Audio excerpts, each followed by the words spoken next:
Two,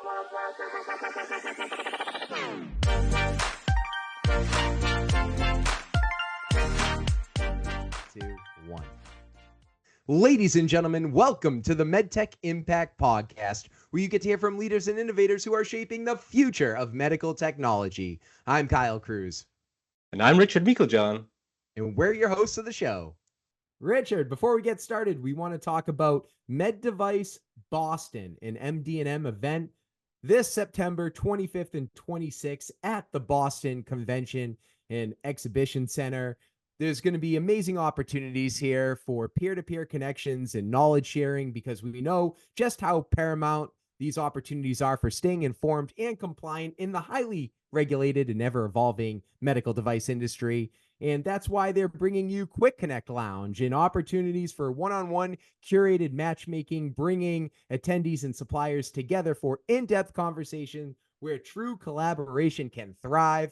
Get your free Expo Pass and 20% off the overall conference by using the code IMPACT. That's IMPACT at checkout.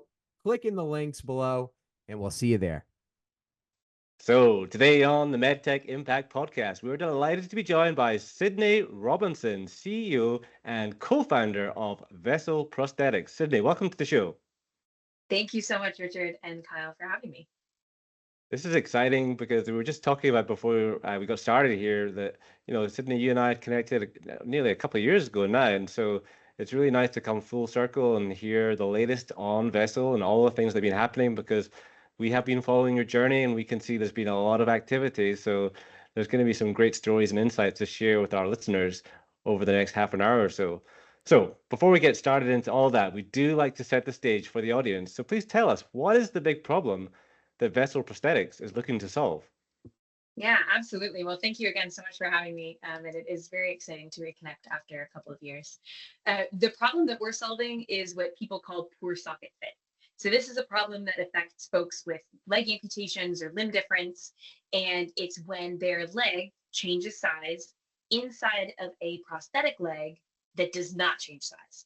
So imagine wearing a pair of shoes that's too big and your feet is slipping around inside of the shoes. It's that same problem, but it's far more debilitating and far more frustrating when it's your leg that is not fitting properly. And I can imagine there's all sorts of challenges wearing a prosthetic. And so to have that added problem where you're struggling with the comfort and the fit, how many people will get affected by these sorts of situations? Well, everyone is going to experience it at some point in their prosthetic journey. And it's especially at the beginning. People are losing a lot of volume from swelling going down after the surgery and the muscles atrophying if it's post and amputation surgery. And so definitely it's going to happen at that point where you'll have some fit changes. But then some people have it chronically throughout their life where their leg is changing, and weight loss, weight gain, exercise, diet, all of those kinds of factors, even the seasons can affect it. So it sounds like there's a really inherent design fault with what the current standard of care is. Can you maybe tell us a little bit more about the current design and the issues with that? Yeah, for sure. And it's from no fault of the clinicians, right? Like everybody's doing the best that they can with the technology that's available.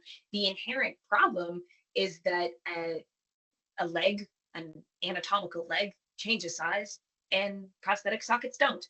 And so what they do right now is industry standard is a prosthetic socket. So think of it like a cup that holds on to the amputated part of the leg, and it's custom fabricated. So they'll cast it just like if you broke your leg, they'll make a cast and make a mold of the leg to make it custom patient to patient.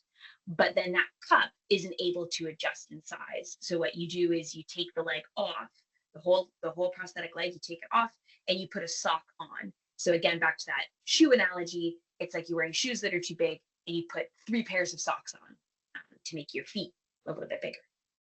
And Sydney, it sounds like that could be an expensive shoe to replace too. So I'm sure, you want to hold on to that prosthetic leg as long as you can, right? And make it last as long as possible. Absolutely. Well, and it's a lot of even the expense for sure, both in cost and in time, right? It takes time for the prosthetist to get fit properly, but it also takes time then for the amputee or the person living with limb loss and limb difference to be going back and forth to the clinic.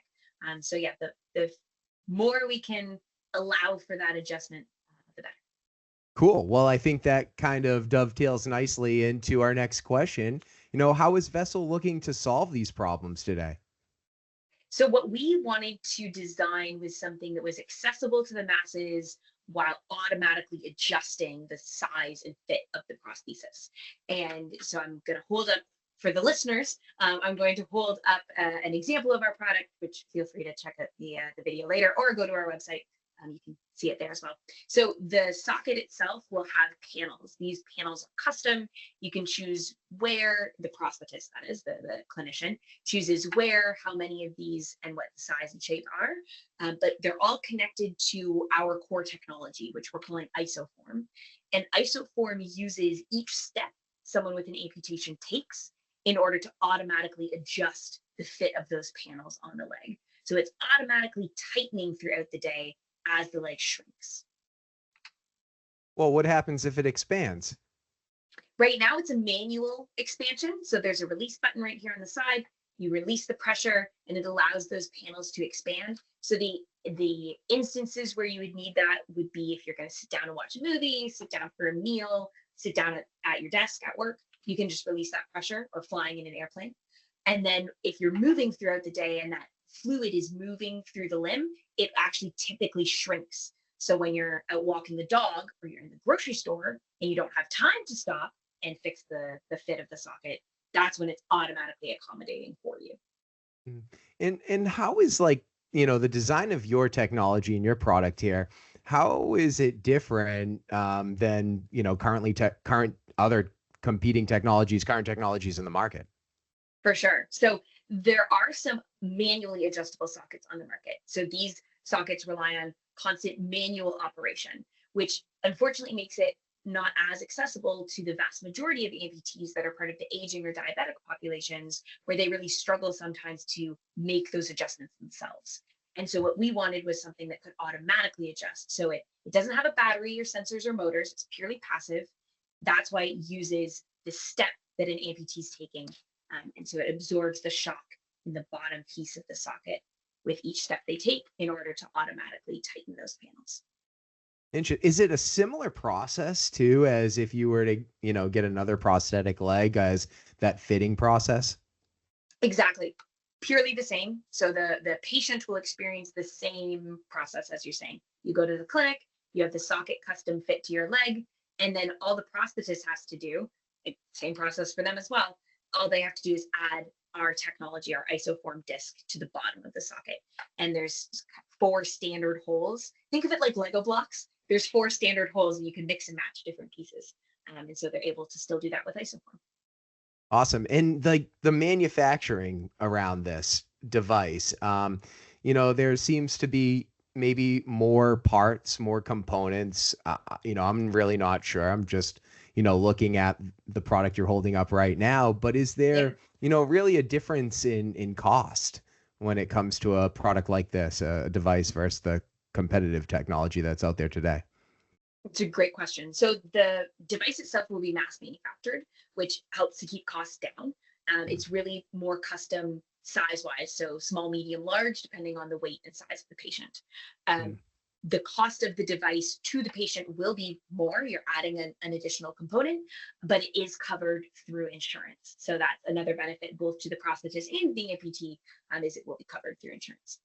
Oh, that's fantastic. Richard, I look at this device and I know we were chatting earlier, but I think about also just not just the Olympics, right, that have been going on, but I think in general, folks that have, a prosthetic leg, they're still like super, they want to go live their lives, right? And they're super passionate about like not missing out. They want to be able to run, walk, explore, right? People still want to remain fit and healthy too, so, you think about, the challenges, I think, Richard, too, with some of the current products and technologies out there today, and how this could really serve such a huge purpose and help those folks. I think it sounds like, based on what Sydney was sharing and telling us, this is a massive improvement over the current technology today.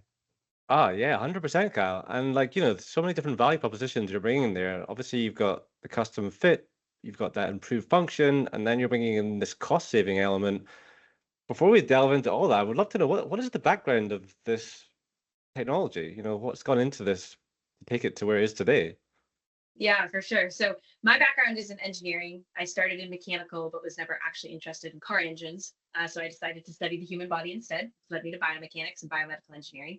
And then I did a program in Canada modeled after Stanford's biodesign. So it brings engineers, PhD scientists, and doctors together to innovate in the medical space, all about entrepreneurship.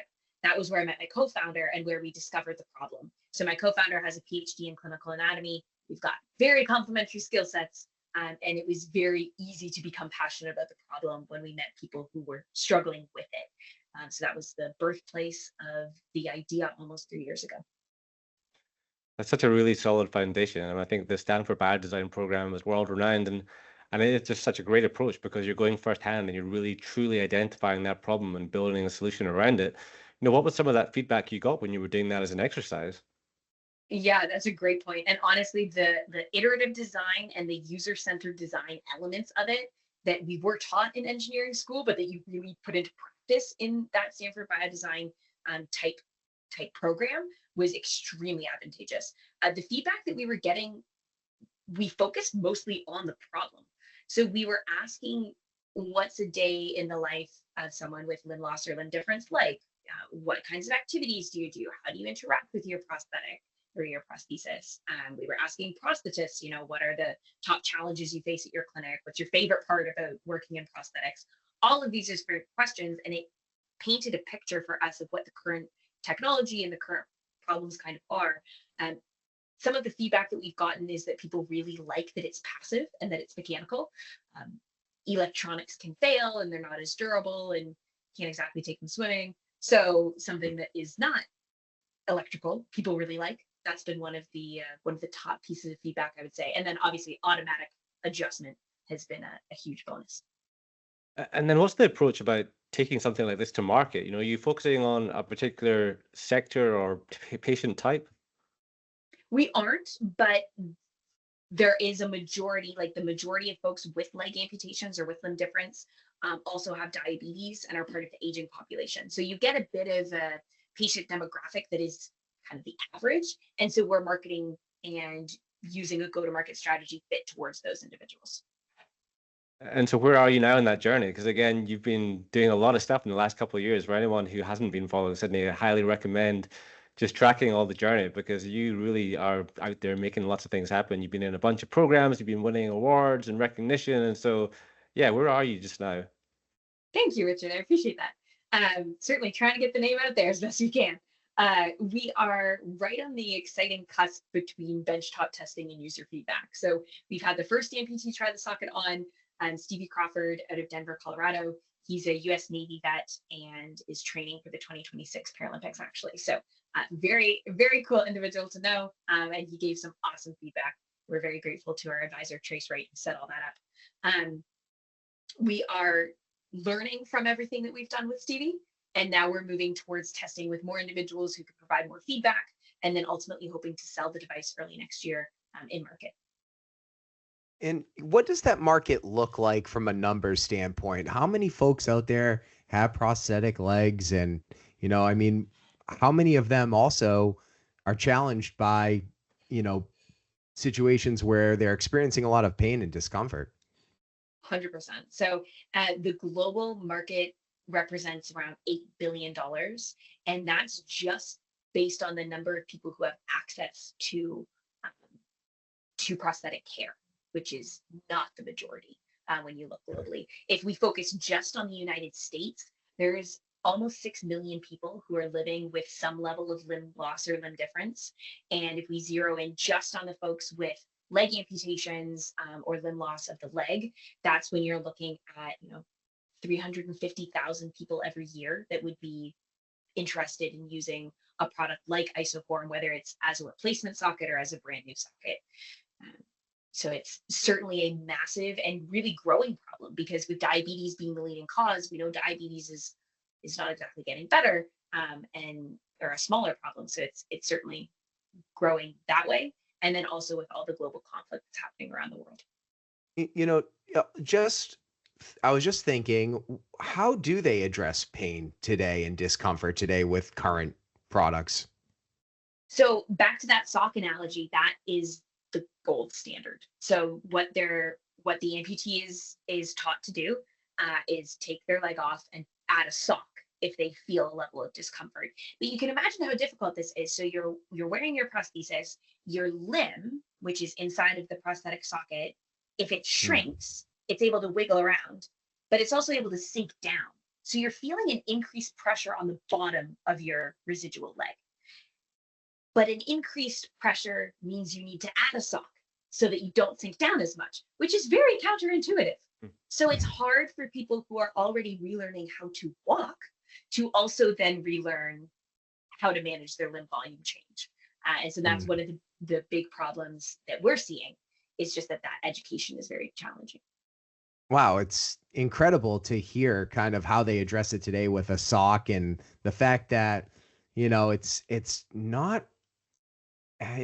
not really a real solid solution. It's like that Band-Aid fix where it's like, hey, take it off, put it on, and that's frustrating. So I can imagine. Yeah, go ahead. I'm passionate about it, so I tend to jump in. But it's just so challenging. And I think it's, to give credit to the prosthetists, it's such a hard problem to solve because the leg is so dynamic. It's constantly changing. So you can be the best prosthetist in the world and fit the best socket, and then the leg changes. And so it's just hard with everyone having a totally different anatomy and totally different lifestyles, things like that.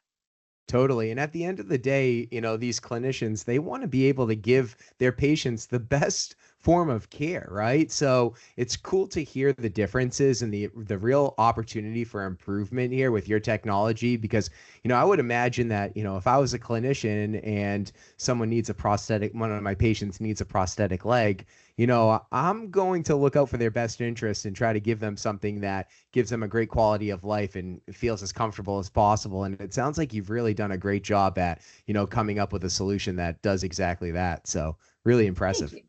Yeah. Thank you.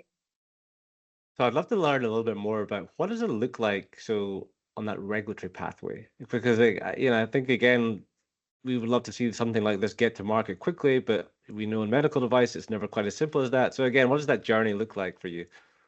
Yeah, luckily we're an FDA class 1 medical device. So it is a bit of a quicker path to market.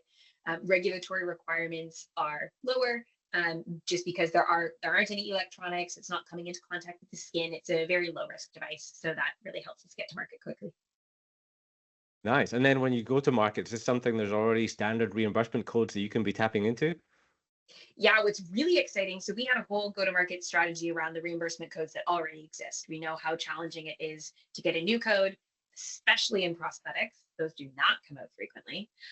And so one of the companies in the prosthetic space, Click Medical, has been lobbying for a new code for a long time for their amazing new technology for an adjustable socket, and that was approved April 1st of this year. So we are very grateful to them for all the hard work they put into that, and that will be a code that can apply to Vessl. Oh, that's amazing. Yeah, it's amazing in this as well. I think in this community where you get to know other incredible founders who are doing, similar aspects or similar missions in terms of the technology they're applying to a closely aligned problem. So yeah, I can totally understand the value that when they've done all the hard work, but ultimately everyone benefits in terms of the patients and obviously use the technology providers.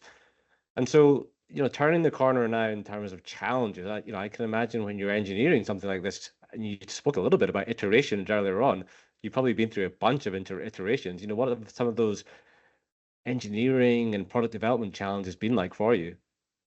I would say one of the biggest challenges is just that the socket does still need to be custom fabricated. So although we can iteratively prototype the isoform unit really quickly, the socket still needs to be custom made if anyone's going to try it on. So that's been one of the limiting factors for us in getting people to try it on quickly and with large numbers.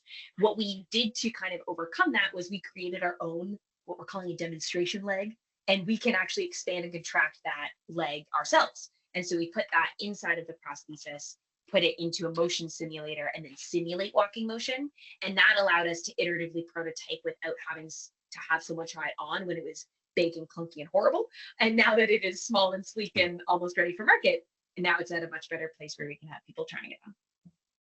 And That's then in terms of fascinating. that's so I just want to follow up on that, but in Yeah. terms of something around that custom fit, how is that scanning done today? And is that something that can then be 3D printed, or how is the actual mold created? For sure. So there's a few different ways. The gold standard and what is still probably most popular and historically done is kind of the cast method. So they will put plaster, make a plaster cast of the leg and a plaster mold, like positive mold of that cast. And then they're forming sheets of either plastic or carbon fiber onto that to make it custom to the patient. Alternatively, now they're coming out with 3D scanning and 3D printing methods, which are gaining popularity for sure. And because all of that is done for the socket itself, isoform can be added to the bottom of any socket. So we would be compatible with either fabrication method. Yeah, that's interesting. Actually, Richard, that was my follow-up question for Sydney, because I think about, how you manufacture and scale something in volume. And when you're talking about, custom solutions, what's the ideal way, Sydney? What do you see that, being from a manufacturing and scaling standpoint? And do you still 3D print? Is that technology evolving enough to support it? Because, you're not really cutting steel tools for one-off molds, right? We all know that. Right. So I'm just super curious. Yeah, for sure. Well, I think that's the benefit of isoform, is that it can be mass manufactured. So the kind of silver disc that you can see in the video, that is what we're able to mass manufacture. So it's standard. You can get small, medium, large based on the size of the patient, but you don't have to make that custom. So you're still making the socket custom. This is typically done in-house anyways. So imagine going to like a physiotherapy office and in the back room, they also make sockets. It's kind of similar to that. And so if in the back room they're using traditional lamination, or if in the back room they're using 3D printing, doesn't really matter for our purposes. We're just mass manufacturing the unit itself and supplying. And then for someone who's using this, is the idea be that they would just have this one fit and that's them done, or would you expect them to have a change in feature, or how would that work out? So the socket, the whole leg really, is on average changed every 2.3 years. That's from wear and tear. For example, I met someone who he builds scaffolding for a living. So he's constantly kneeling down on hard metals and eroding his socket. So you just end up having to get it replaced. So we would keep that standard. You're still going to be replacing it. It'll be designed to last, every 3 years. And so you'll be replacing it that frequently, especially because you're loading it with every single step all day, every day, right? So it's just going through a lot of wear. So it will be the same replacement time as it currently is. Nice. What about future milestones here, right? Because everything that you've described, it sounds like everything's set up to move pretty quickly, I think, from like a regulatory standpoint, as well as a reimbursement standpoint. And here you are working, with the gentleman who's a veteran that you mentioned, and you're equipping him with a prosthetic leg. I guess, what are you expecting, and what can we expect to see from Vessl over the next, say, 6 to 18 months? Yeah, for sure. Well, as we spoke about kind of before we started recording, it was just the long weekend, the Labor Day long weekend, and I was soaking up family time because I know how busy this fall is going to be. So we've got quite a few things that we're trying to do. Ultimately, we're trying to go to market. So within the next few months, we will be launching the product and selling commercially, which is extremely exciting, which involves, as you were saying before, like registering with the FDA and passing a few other, there's an ISO standard we want to be testing to for making sure that it is durable enough to last the full 3 years, things like that. And then the beta testing and getting some feedback. So that's all, by the end of 2024. And then early 2025 is really launching sales and getting all of that going. And as we kind of lean into 2025, that's when we start scaling the sales, publishing some papers, whether that's both internal. We also have some academic partnerships that we're setting up, so publishing papers with those groups as well. And as we look further into several years down the line, that's when we'll be expanding internationally to places like Europe, and selling into Canada, our home base, things like that. That's neat. And you mentioned some partners, and as you were talking about your technology and now kind of hearing more about the market that you're serving, I think of other complementary types of technologies and companies out there. One in particular is a company called Rewalk Robotics, right? Are there opportunities, and you might not know who they are, they're a smaller company and they've got a robotic kind of brace technology that helps, folks in that rehabilitation stage, get back to walking again. Really cool technologies. Do you see an opportunity potentially where there could be cross collaboration between other complementing technologies there? And is that a focus for you? Oh, absolutely.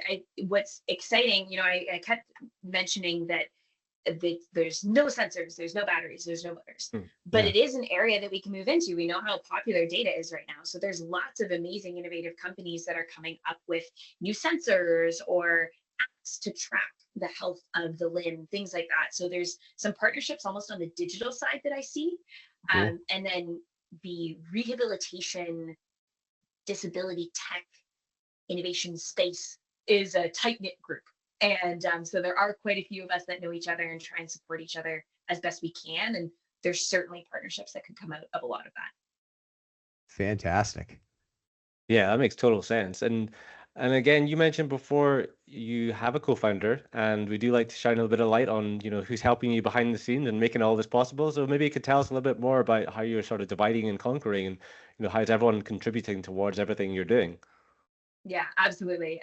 Alexi and I, one of my favorite things to talk about is my team, because I have the best team ever. And maybe every founder says that, but I certainly think that I do. Alexi and I met during this fellowship program. So what was beautiful about that is that we had 10.5 months to work together, where we knew we liked working together and we liked each other as friends. And then that sets yourselves up for a very solid co-founder foundation, which I don't think everyone has the advantage of doing that. And I'm extremely grateful for that opportunity. My role as CEO is a lot of investor relations, networking, outreach, marketing, and I love all of that. I am extremely passionate about what we're doing, so is Alexi. But I just love the kind of outward facing and engaging with people as much as possible. And Alexi, I joke, has more of an engineering brain than I do. He's so good at the creative side, the building the product side, the hands down, head down, hands on, figure out the problem side of things. And it's extremely fun working together. So he's on the back end. We also have a full-time engineer. Shout out to Ed, who is a fantastic support as well. And then a whole slew of advisors that really guide us in the right direction. Cal, what's really neat is listening to Sydney, you would think that she has just been doing this for like, I don't know, 30 plus years, because I think as much as you have the talent and innovation, you just clearly got a mindset, which is like just a natural thing about entrepreneurship and the way you're approaching this and how you're thinking about things. It's a really nice trait to have. And yeah, I'm sure Thank you, you've learned Richard. a lot along the way in this journey as well. Oh yeah. Oh yeah. I like to say you learn 14 new things a day. And I think that was really what, I started the fellowship program because I was interested in entrepreneurship. I got a month in and I was like, nah, I don't think this is for me. And then I got, 6 months past that when we had actually learned about the problem and we got so passionate about working in the prosthetic space. And I really liked working with Alexi. And I was like, okay, well, if I'm going to start the company with him, then yeah. And one of the things that I loved so much about it was learning new things every day. And so that's what keeps me going. There's certainly never a dull moment in entrepreneurship. Sydney, it's so cool because Richard, you are totally spot on. Sydney, when I listen to you talk, you are so well put together. You're organized. You're on it. You really have the vision, and it's incredible to see. And I think what's really impressive too is when we were talking before we started recording, I thought it was neat to hear how when you first met Richard, you were only 3 months into, building Vessl Prosthetics. And the cool part is that was a little over 2 years ago. So that's pretty miraculous to have accomplished what you've accomplished in such a short amount of time.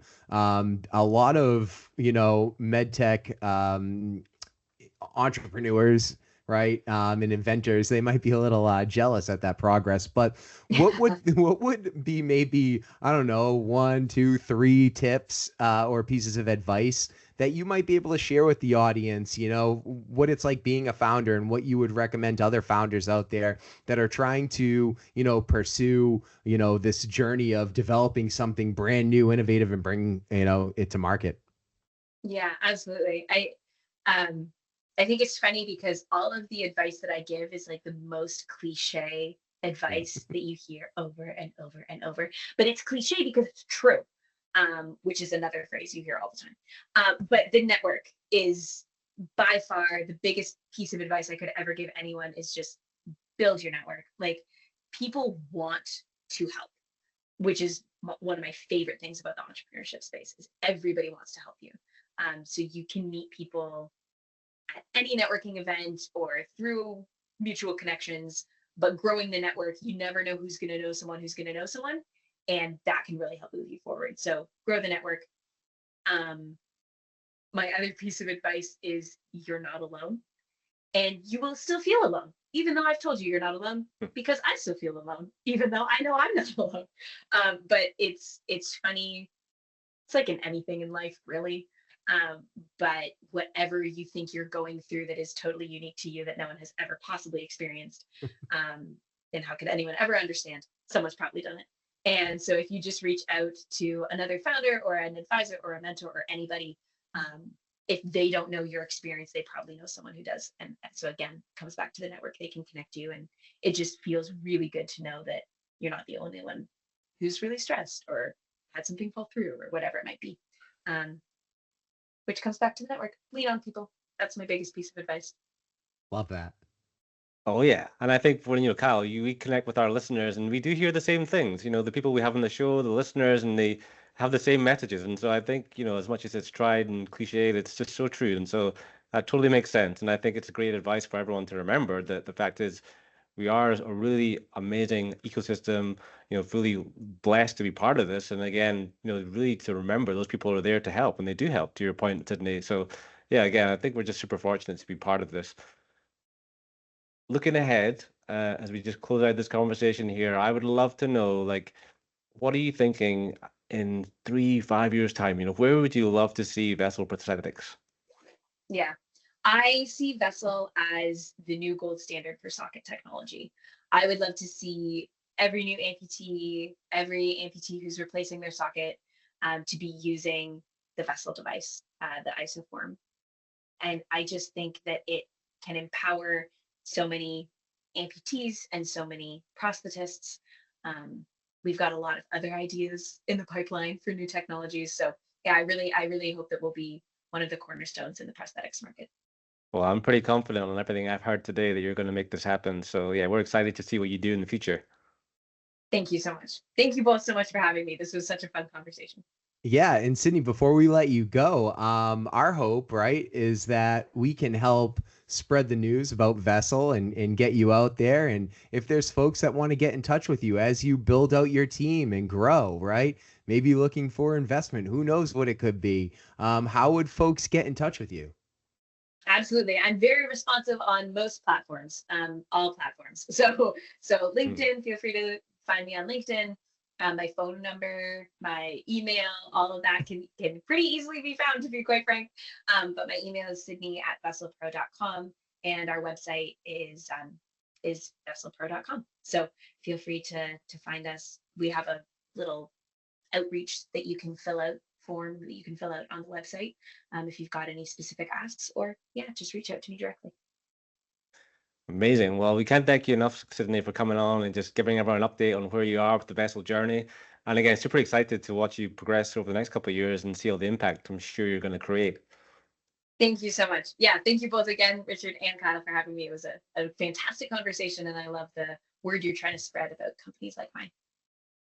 Our pleasure. Well, ladies and gentlemen, another huge thank you to Sydney Robinson, co-founder and CEO of Vessl Prosthetics. And thank you for tuning in to another episode of the MedTech Impact Podcast. I'm Kyle Cruz. And I'm Richard Meiklejohn. Until next time, keep innovating.